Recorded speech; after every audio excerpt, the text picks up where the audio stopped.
Kako li će Tomović da podnese staru ljubav? Stanija se sa Markom Markovićem seli u reality kuću.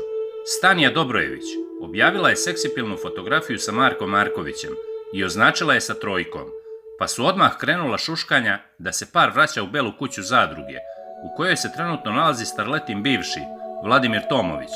Mnogi se pitaju šta će se dogoditi kada se budu sreli oči u oči, te kakvo li to iznenađenje veliki šef pokušava da priredi kako jednom pa tako i drugom.